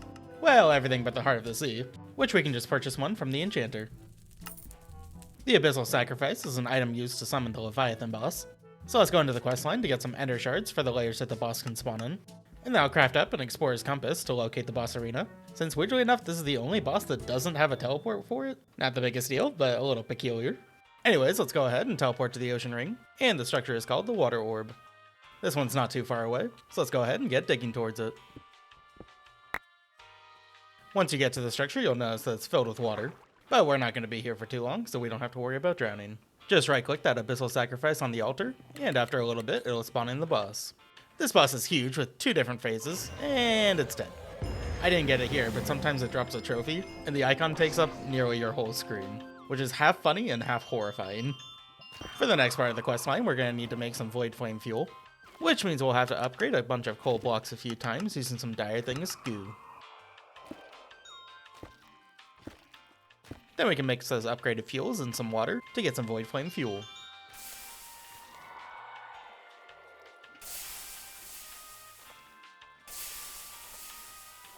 After grabbing up a couple buckets of that, we can finally make a Resonant Void, the last item for this quest line. So let's go talk to the Wormrite again to turn in that quest. Then we'll have to talk to the Snout Snatcher for a quick chat, and then back to the Wormrite one more time. Upgrading our world engine with the Resonant Void will allow us to make some time crystals, so let's go ahead and craft up 12 of those. Let's turn 9 of them into a time crystal block, which we can then use to make an echoing budding time block. Since there aren't multiple dimensions for us to grow time crystals in, we can instead use this block to start growing them for us. Let's just set up a block breaker to break all those time crystals for us. Then we'll have to give the budding block some power along with some time crystal fluid, which we can easily keep it stocked up by using our AE2 system with some auto crafting. Then we'll just need a way to collect those time crystals. So let's craft up an item collector that'll grab those crystals and put them back into our system. Just be sure that the settings in the block breaker covers all the budding crystals. Now that we have a constant supply of time crystals coming in, let's go ahead and make a time wand. And then we can actually upgrade that into an advanced time wand, a recent update in the Dire Things mod. This does basically the same thing, but can hold a lot more time fluid. And also has some settings that you can change so you can do max tick acceleration with less clicks.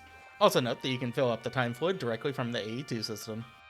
Now we're not quite done with ore tech yet, so we're going to need to set up a refinery and give it 2 chamber module upgrades. Just note with this that you have to pull out the fluids directly from each chamber, with the base refinery block being the first chamber. Then we'll have to pull out items out of the bottommost layer.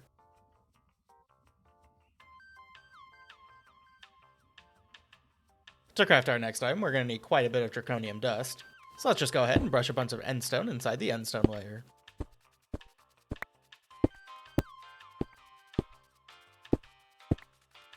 After just a little bit, we can make a Cronin Resonator. Then we'll have to do a little bit more chatting with the echoes.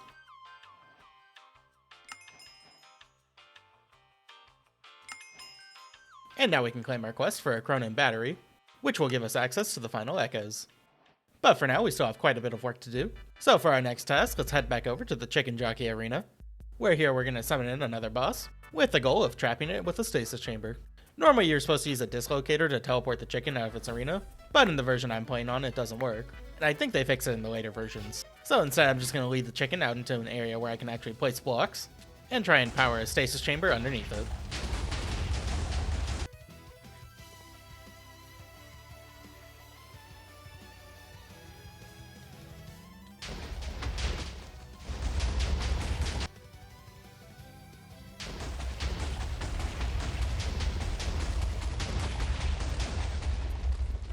Looks like we've just barely caught this guy, and luckily the head hitbox seems to be outside of the arena, which is needed since we're going to have to set up a fluid laser base to milk this boss as well. It can be a little tricky getting the exact spot for this, so I just set up a laser drill and kept moving the laser base until it started giving us Molten Chaos. I'm also going to use some of those time crystals we've been getting to make an instant break upgrade, which should hopefully save us some time in the long run. Now I'm going to test a theory from earlier and see if the warden has to spawn in this area. And after some very scientific testing, I've concluded that that is not the issue, which means the issue is somewhere with the Skulk Shrieker that I found. So let's head back to the ancient city one last time, and confirm my second theory that there's just some warden spawn somewhere. This time I'm going to make sure to grab the Shrieker before it can spawn anything. Now heading back to the original setup, we're going to need to spawn in one of the wardens, and trap them in a similar way to the chicken boss. Normally I'd just grab a warden from anywhere, but for some reason this mod pack disables grabbing wardens with most of the common mob capturing tools. Or maybe it's just off by default and then you have to turn it on. Not quite sure. It just means we'll have to train a warden on top of the stasis chamber. So with this big boy trapped, we can finally go ahead and start milking him. We'll just have to use the soul laser base that we made earlier, give it a blue lens, and power it up using some laser drills. Then we'll pump souls into these machines, that way it can start making souls faster for us.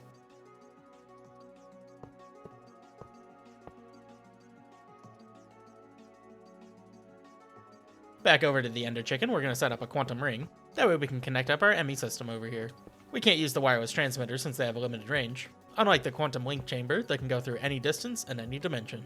With our network set up, we can move souls over using an interface, and then start tick accelerating all these machines.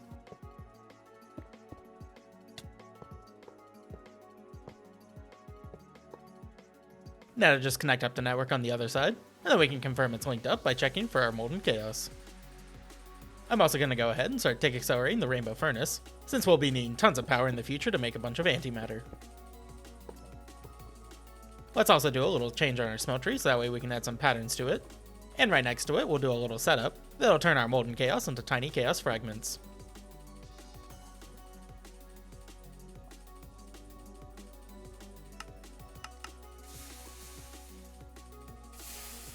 Using that Cronin battery we got earlier, we can make a portal to the final echoes. We'll just want to visit them real quick to unlock their quest lines. That way we can start getting a little extra money for even more watches of time. Now we're going to be getting into Fissile Fuel, which is just a complicated setup with a bunch of different mechanism machines. I'll put a link in the description for a quick guide on how to do Fissile Fuel setup, but for the most part it's just a bunch of different machines with like 4 inputs. Those being water, fluorite, uranium, and either sulfur or coal. Basically you can turn coal into sulfur, but you only do that in certain mod packs where sulfur isn't very abundant, like this mod pack. Anyways, you'll basically just want to put down all your machines and make sure the settings are all correct, and then just feed in all the inputs to the correct machines. Here in Stoneblock 4, they actually increased the limit on the amount of upgrades you can add per machine, so I'm going to put the maximum amount of energy upgrades in these, and then I'll put about 6 or 7 speed upgrades, as adding too many speed upgrades will make them cost way too much power. Luckily we don't have to worry about the speed of the machines too much, since we can easily tick accelerate them with either a watch of flowing time, or the industrial foregoing souls. So after setting up the Fissile Fuel, we're going to clear out a bit of an area for a fission reactor, and then we'll place down all its parts.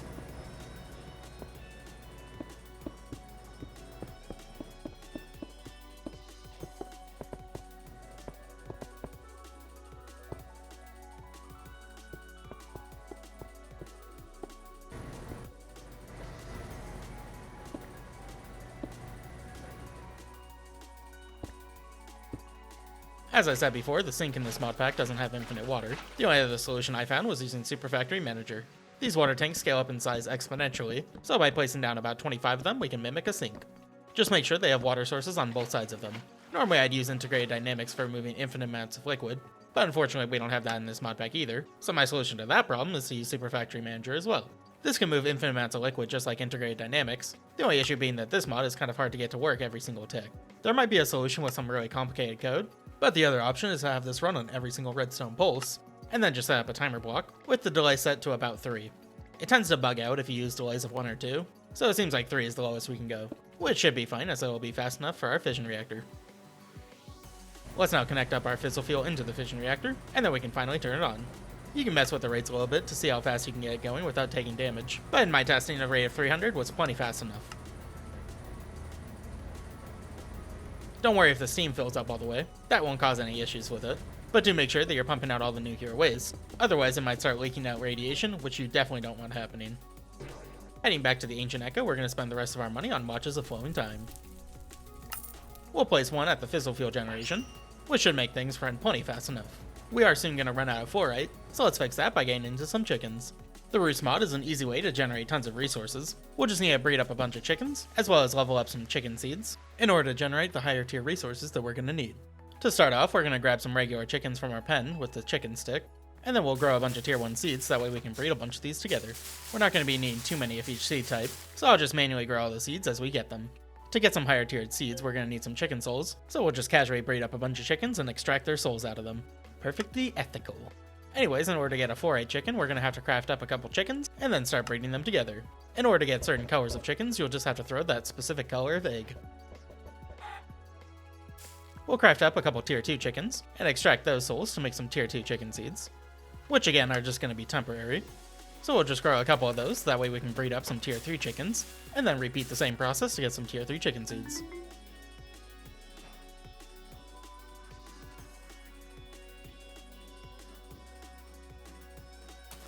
Then we'll do that one last time to make a 4-8 chicken, which we'll be extracting a ton of souls of, as we'll just be turning these souls into higher tier souls instead of using chickens. I've now gone ahead and connected up our Roost into our ME system, that way we can start producing tons of resources. Before we can get using it, we're going to want to level up our chickens. That way we'll get more resources per seed that we feed them. Higher tier seeds will level up chickens faster, so I'm going to go ahead and start leveling up our seeds as high as we can. Each higher tier soul costs 3 of the previous tier soul, which means in order to get all the tier 8 souls that I'm going to need, we're going to have to extract almost 400 tier 4 souls.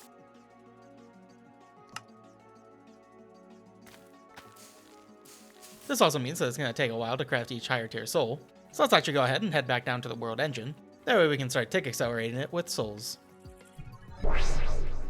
Just make sure you're also tick accelerating the heater, otherwise it'll run out of heat way too fast.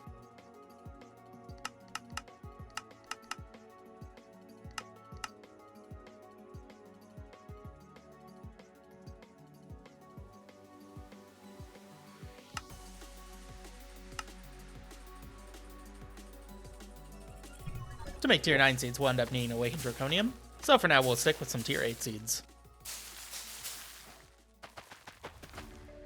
I ended up leveling my 4-8 chicken to the max level, but honestly half of that would probably be plenty. So with our chicken all trained up, let's go ahead and move it into the Roost block, and then just make sure it's eating at least tier 4 seeds to start producing resources.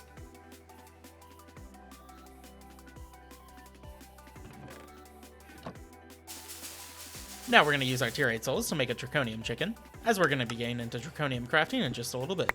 While I wait for that to craft up, I'm going to start clearing out a giant area for the next task, which is going to be setting up an Ortec Particle Accelerator. We're going to need hundreds of these accelerator blocks, so let's teach our system how to craft those up, and then add them into our auto crafting queue. Let's also add a watch flowing time over by all our machines, that way they'll start crafting stuff up faster. Throughout the run, I'll be adding tons of matter tanks into our replication setup, since we'll be needing millions of matter for the endgame crafts. Our Draconium chicken is all crafted up, so I'll start that one training up as well. And after a couple levels, we'll just replace our 4-8 chicken with this one.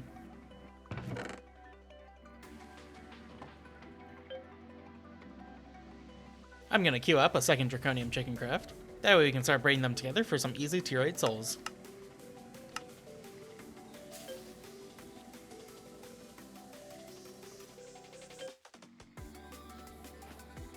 With our particle accelerator parts all crafted up, let's place them all down to start forming a particle accelerator.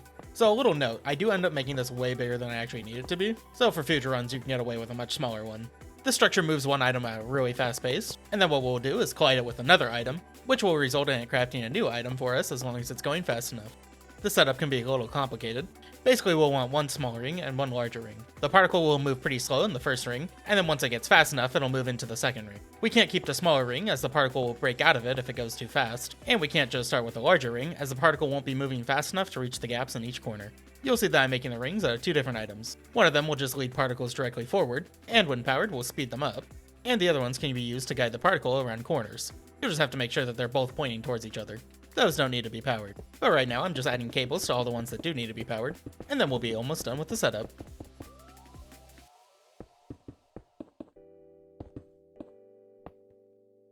We'll be using two particle accelerator blocks, and these need to be connected to a guide ring. One of them will be for the initial item that we'll try and speed up, and the other one will just drop in the other item once we reach the speed we're looking for. We'll be using these speed sensor blocks to determine the speed of the item, one of which will send a redstone signal to the guide ring, sending our particle from the small ring to the big one, and then this other sensor will just activate a dropper, colliding our items once we reach the designated speed. This mod pack includes an Ortec add-on, which adds this magnetic field block. I'm going to give this the efficiency add-on that we purchased earlier, and connect it up to our particle accelerator. This block will basically use a ton of power to make a magnetic field, which allows a particle to stay in a smaller ring at faster speeds. The mistake I made is that I didn't realize I could add even more add-ons to it, which would mean I didn't have to make the second giant ring. Oh well. Let's toss some fluxite inside that dropper, since we're going to be making some plutonium, which requires a speed of 2,500, and we'll set the speed of moving the particle to the second ring to 3,000. Then we'll just toss some uranium dust inside the particle accelerator. Now all we have to do is wait until it reaches a certain speed, and then the dropper will go off and collide the items. For now, I'm just going to store these on an ME interface. I haven't even connected it up to my ME system, so it's basically just a chest. Using that plutonium, we can now make some neutron collectors, which are machines that will very slowly make some neutronium dust for us. We're also going to need a neutron activator, as this is going to be the only way to craft up mechanism polonium. This one's also a multi-block structure, and just like the circuit fabricator did not want to give me the little building guide, so that means I'll just have to build this from memory again.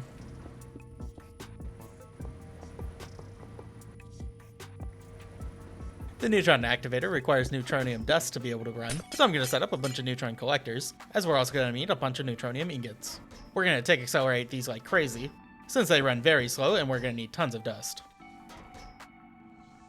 A fun little tip is that the watch of flowing time will increase the amount of souls that soul surges use, which means we can hyper tick accelerate these machines. Let's just set up a couple pipes to pull out all the items, and also connect up the soul surging pipes.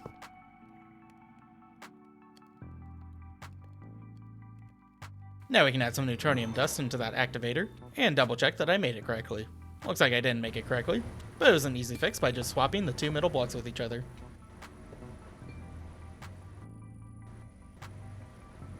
Now that we have some polonium being made, we can set up some pressurized reaction chambers, which will turn them into pellets. I'm just going to place down a bunch of pipes that'll store a bunch of spent nuclear waste. You should probably not do this if you're not speedrunning, otherwise it might overfill and start radiating your world. Luckily I'm not going to spend enough time in this world for that, so let's finish setting up those pressurized reaction chambers. That way we can get started on an SPS machine. And just like the world engine, we're going to need to tell our activator to pump out the polonium. Let's also not forget to keep it stocked up with neutronium dust.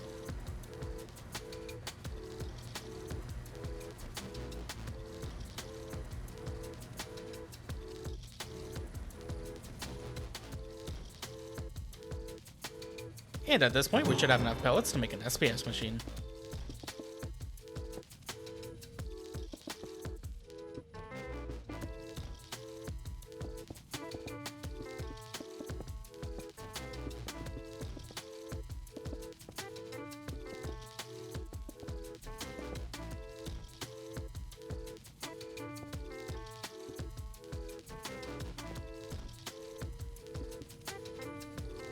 This multi-block structure is going to be making antimatter for us. We'll just need to feed it our excess polonium, and then give it a ton of power.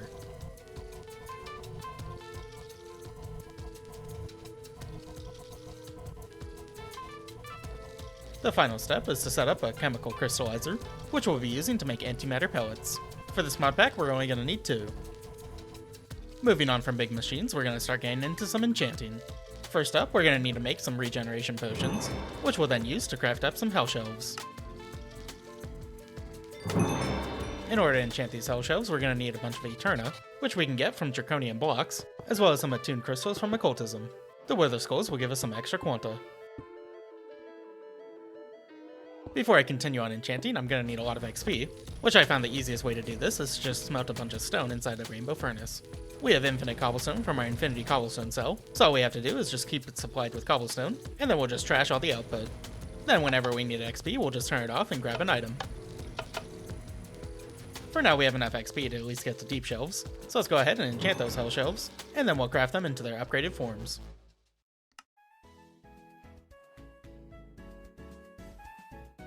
Now we're just going to add those to the enchanting setup, along with a ton of candles for some extra arcana. I'm going to take a quick detour here, as I've noticed I've ran out of all the extra power that I've been storing. This is just about expected since the SPS machine uses tons of power. I just need to be careful that all the power is going to everything else first. So back to adding my candles to the enchanting setup. That way my enchanting table can now upgrade some deep shelves. We're just missing some experience, so let's head over to that furnace to grab some, which will give us to level 77, which should be good for now.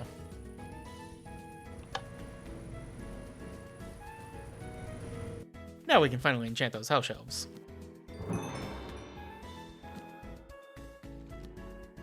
We're going to use 2 of them to make a deep shelf of treasures, and then the other 2 will be upgraded into echo shelves.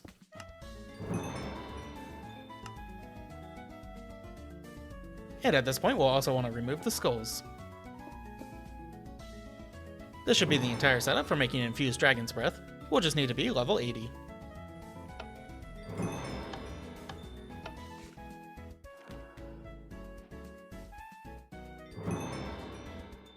And now that we have the dragon's breath, we have almost everything we need to make a dragon heart. The final step is to make a life stone, which means we're going to go back to our OG unearther, who got us some melon seeds. You can only get melon seeds at tier 3 or lower unearthing, so it's very important we got them before me or the villager leveled up too much. We're going to have to set up a cooking pot, in which we're going to need tons of bacon, as well as a hamburger. Bacon is pretty easy, and the hamburger is not too bad. You'll just need to get the ingredients by using a crook on some sand. Now we'll toss all those ingredients inside the cooking pot, along with some red matter. Finally, you'll have to craft up a blank slate in order to get it out of the cooking pot. This will make us a body stone, which will then combine up with a soul stone in order to get the life stone. Now we have everything we need to make that dragon heart, and note that the dragon heart has a replication value, so we can just toss it into our system in order to make a ton of them.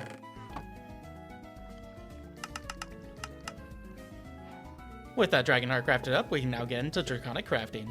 So let's set up a fusion core on top of a clock, and then we'll power up those injectors using some wireless transmitters.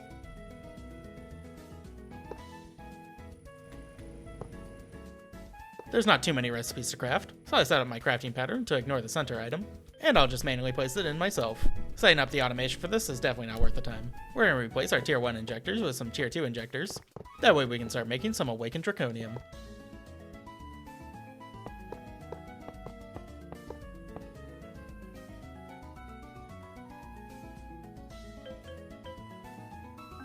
Then in order to upgrade the injectors again, we'll have to put them through the world machine.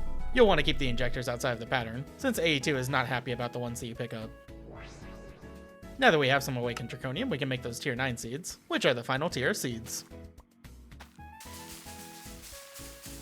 With those tier 9 seeds, we're now going to make an awakened Draconium chicken, since our next quest is going to require hundreds of awakened Draconium blocks.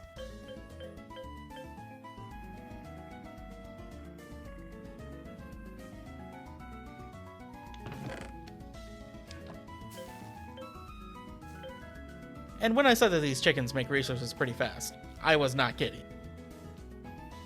Let's place all the Draconium blocks that we're going to need from the quest into our inventory. That way we can mark it as complete before we go and talk with the Echo.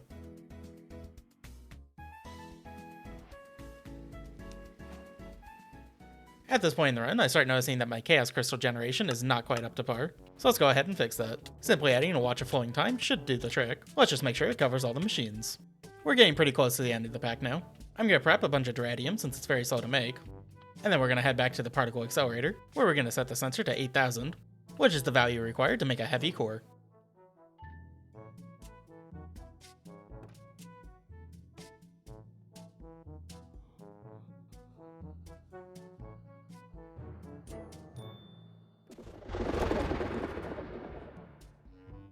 We're going to need tons of Neutronium for the final craft, but luckily we can make a chicken for that. That only costs 4 Neutronium blocks. I'm going to go ahead and request one, and then realize the unfortunate truth that I can't actually make this until I upgrade my world engine. We have everything we need to craft these items, so let's just go back to the base and get those ready. One of the items is going to require one of the antimatter pellets, and it looks like the other one is almost done. We're going to need to collide this antimatter pellet with a small chaos shard in order to make a black hole. This is going to require a speed of 15,000, the largest speed required in the pack. Be very sure that you know what you're doing with this one, as if it goes wrong, you'll basically be deleting an antimatter pellet. And that thing's hard to get, so you gotta be very careful. Fortunately, I am a professional.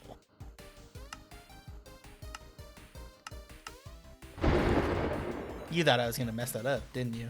Anyways, we're making a void container now, which is technically everything we need to upgrade our world engine, although this is where playing on an old version kinda bites you in the butt. You see, the craft only needs a small chaos shard, but the quest requires a large one, which means we need a ton more chaos crystals. I realized everything is running a little slow, and finally realized that the reason was my soul production, which we can easily fix by just adding a watch of flowing time. Well, I thought about making a chaos chicken first, but realized that runs into the same exact issue, so that was a lovely waste of time. I also went ahead and talked with the Echoes, so that way I could add those Draconium blocks. Do note that I never actually activated the energy core, but I think in later updates you do need to activate that in order to make the final crafts. It's pretty easy to do so. You just need to right click on one of the stabilizers and set it to the correct core value. Now I'm finally going to add that watch of flowing time, and this thing will mega boost our souls production.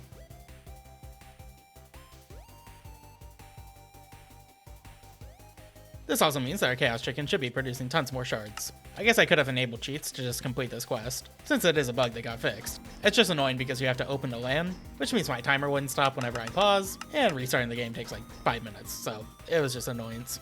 Not too big of a deal, as I still need to craft up a ton of items, so I'll just set those crafting while I wait for the Chaos Shards. It also looks like our antimatter is finished, which means we can finally turn off this thing from sucking all our power. This second antimatter is also going to be going into the Particle Accelerator, and we'll be combining it with a Neutronium ingot. You can tick accelerate the Particle Accelerator with the Time Wand. I just choose not to because I don't want to risk it messing up my antimatter. We're coming up to the final stretch, which means it's time to add all the recipes for the Infinity Ingot. The final requirement for this mod pack is to make an Infinity Block, so we're going to need to craft up 9 Infinity Ingots. We also get to have a lovely time manually crafting up all the singularity recipes.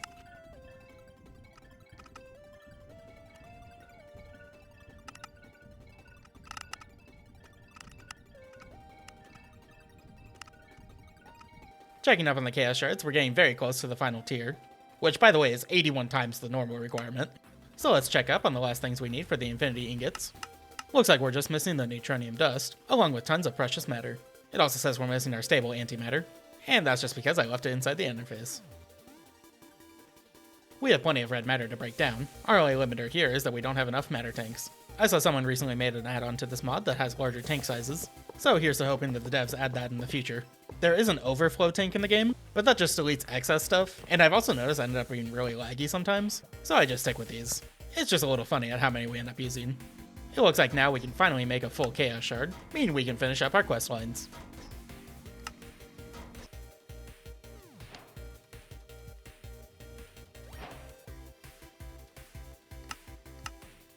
Funnily enough, we get a Watch of Flowing Time as one of our rewards, which we'll just be adding to whatever runs the slowest. With both the Echo of Radiance and Echo of Chaos completed, it's time to move on to the final Echo of Infinity. This also means we can finally upgrade our world engine. I technically could have manually placed them, but I honestly have no idea where they actually go, and I want to complete the questline anyways. Now heading back home, we have one final machine to make, and that's the Neutronium compressor that's going to make all our singularities. I've already made most of the setup for this, so we just gotta place it down and set up the pipes correctly.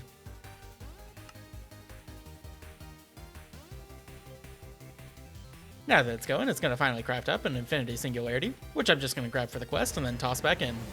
Now it's time to check up on the infinity ingots, and it looks like the last thing we need is to make that Neutronium chicken. Let's go ahead and speed up its training for a little bit, until we get around level 60. Now we'll toss in the Roost block and start making tons of Neutronium.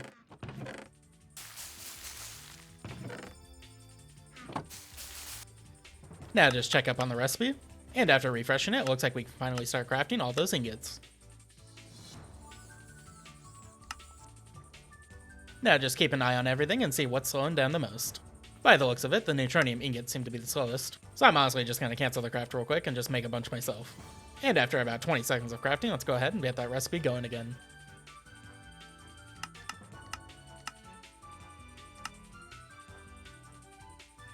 Even after prepping a ton of Duradium, it turns out that one still was one of our slowest. The alloy smelters are really annoying, since accelerating them does work, but it doesn't increase the amount of power they can draw in. I think they added this recipe to a couple more machines in one of the updates. Unfortunately here, I was stuck using these. Ends up costing me about a minute and a half, which is definitely stressing me because at this point it looks like I can do it in under 10 hours. We just need to make sure everything's running as fast as it can. After not too long, we finally craft up the last infinity ingot, so let's go ahead and turn that into its block form, and then we'll head over to the Echo.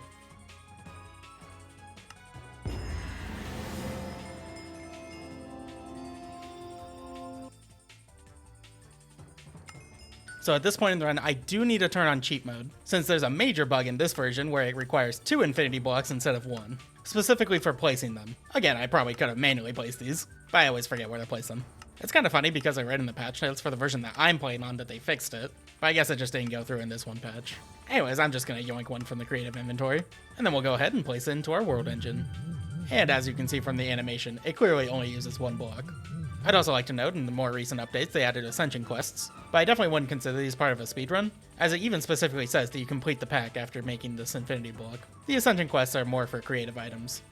Although I'm not going to stop the timer quite yet, as I don't consider this to be the end of the pack. I mean, it is, but it isn't. I'm going to say that the end of the pack is right here, where you finally talk to the Doggo Diddler one last time, and complete his final quest. That's officially going to mark the end of the mod pack, and we successfully completed it in under 10 hours. If you guys end up having any questions about this mod pack, go ahead and join my Discord down below, and if you become a member on Patreon, YouTube, or Discord, you'll get access to my speedrunning guides. I've hidden a phrase somewhere in this video, and the first person to find it and leave a comment on it will get a free month of subscription and access to my guides. I recently hit 20,000 subscribers, so I want to thank you guys, and if we can hit 24,000 subscribers, I'll do a 24-hour live stream. So do subscribe if you want to see that, and I'll see you guys in the next one. What the... Wait just a minute. Pupper, is that you? Oh my gosh, boy, I thought I lost ya. What a crazy dream I had. Come on, I'll tell you all about it on our way to the mines.